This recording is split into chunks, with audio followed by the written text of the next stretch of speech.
Hello there. This is chapter 2 of Shadows, the horror movie Heroes. I forgot to mention this last time, but there's 40 chapters for this fanfic. Oh, yeah, and it's by Clouds. My head in the clouds not coming down. Chapter 2, team up. Izuku makes a proposition.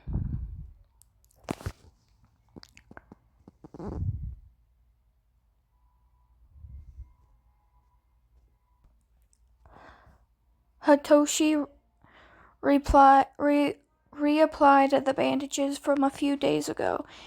Even though the cuts were almost healed by now, his bullies had laid off him for the moment, too scared that his mysterious backup would pop out of the shadows at any moment.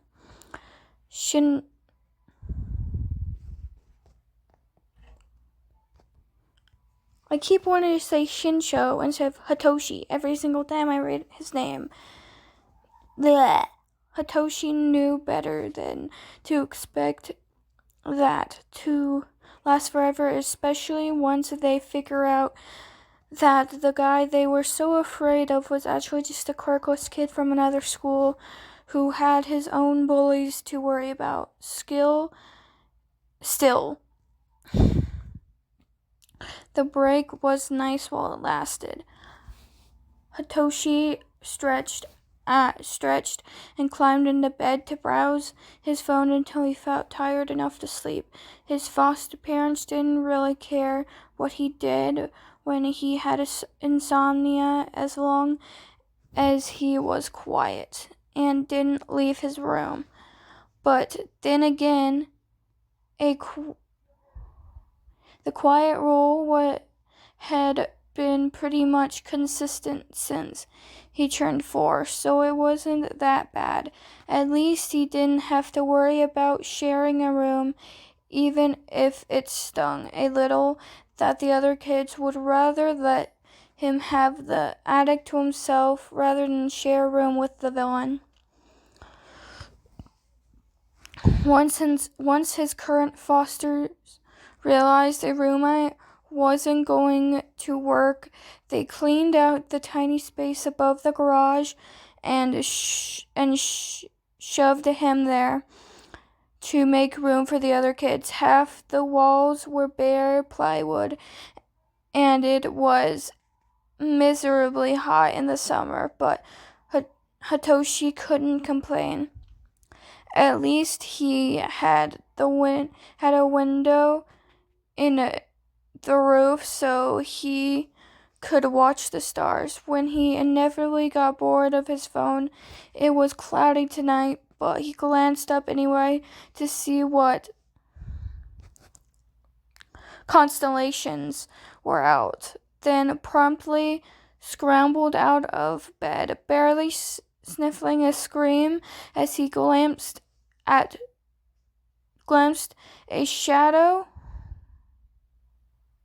human-shaped shadow peering through the window. Hitoshi was half convinced he imagined it, until the shadow knocked. Hitoshi seriously considered just making a run for his life, never mind what his foster parents would say. Before stealing his courage and reaching for his phone, he turned on the flashlight and showed it toward the window. It was probably nothing, right? Just a raccoon or maybe a tree branch. Even though there weren't any trees near his window, still, there was no point in getting in trouble for a false alarm. When he saw that it was the kid from the alley, Hitoshi could only blink in bewilderment. The kid gave him a bright smile as he waved through the window on the roof. What the? He breathed. Hi, Shinsho. Yeah, I'm gonna trip over that name every single time. I can never get it right. Shinsho. Never. Shinsho. I give up. The kid's voice was light. Hi, Shinsho. I give up. Slightly muffled though the glass. Let me in. Hitoshi curiously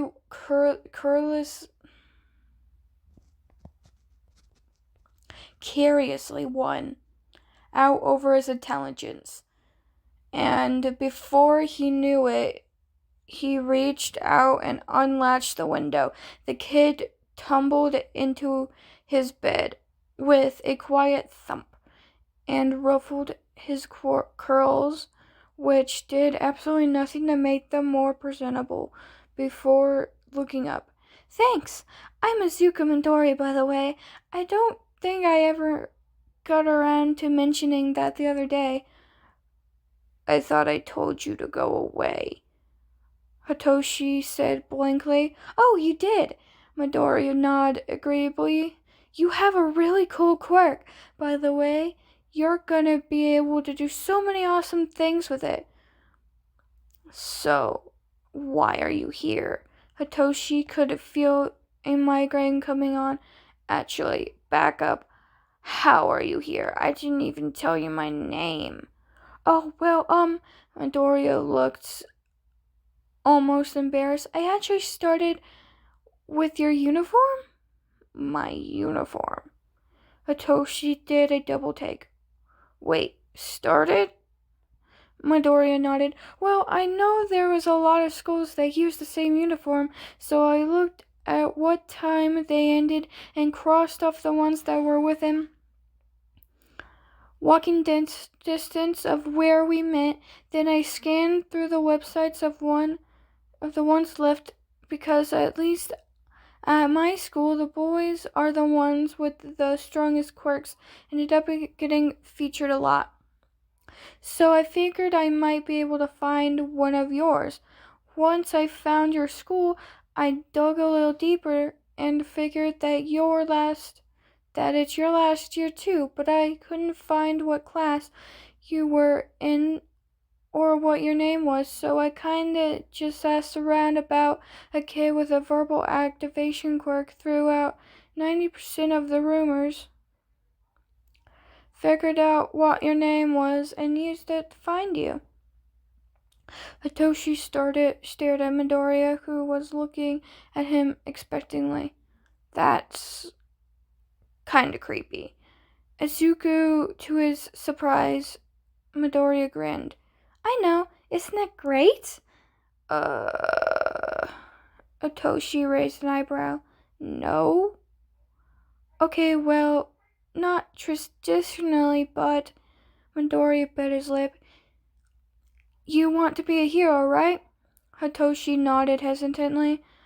I'm going to UA. Are you here to stop me? No. Midoriya clapped a hand over his mouth as he realized how loud he had been. Oh, no, I actually wanted to be a hero too, so I was kinda hoping we could help each other.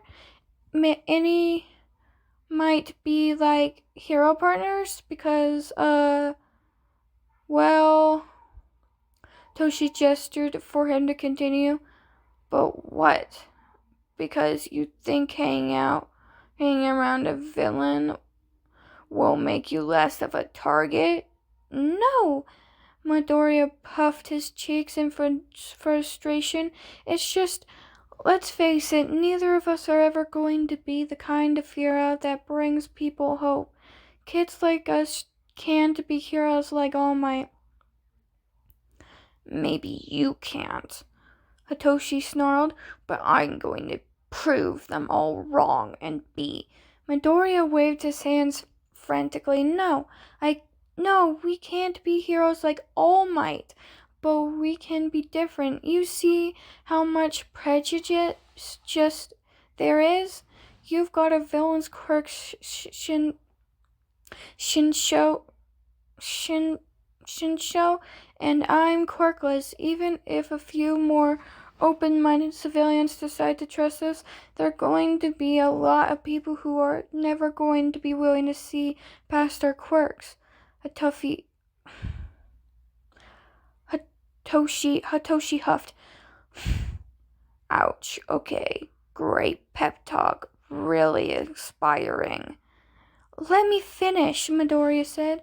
We might not be the kind of heroes that can make civilians think, oh, thank God, we're saved. Then we arrive at the scene, so if instead we become the types of heroes that make villains think, oh fuck, we're screwed. Midoriya's expression had morphed into a slight smile, but Hitoshi hung back. What exactly are you suggesting? I'm saying that we don't have to bring hope if we can weaponize fear. People are already afraid of you, Midoriya said, and they're either freaked out by me or think I'm weak. I think we can use that to our advantage. We're never going to be popular, but we can save people. Toshi went silent for a long moment. You're insane. Midoriya's face fell, but Hitoshi was too busy thinking through everything he just heard to comfort him. Fear tactics were normally associated with villains, but so was brainwashing, not to mention the fear had been just enough to keep his boys off his back for a few days. So yeah, Midoriya's idea was crazy, but oddly enough, it was so crazy it might work. Plus, it wasn't like he literally had anything else better for him. Okay, sure, I'm down. Let's do it. Hitoshi said finally, making Midoriya double take. But that still doesn't explain what you're doing at my house in the middle of the night. Do you know how much trouble I can get in if my foster parents caught you? I was going to wait until tomorrow and find you after school, Midoriya insisted, blushing. But, I got too excited. At least he had the grace to look sheepish in spite of himself, though she smiled and shook his head. Yep, you're insane. Midoriya grinned hesitantly. I guess I'll take that as a compliment. Okay, that's the end of chapter 2 of Shadows, the horror movie villains. I'm planning on posting every day, but I'm not very reliable, so that might not end up happening. But hopefully. So hopefully there'll be another video tomorrow. Anyways, goodbye.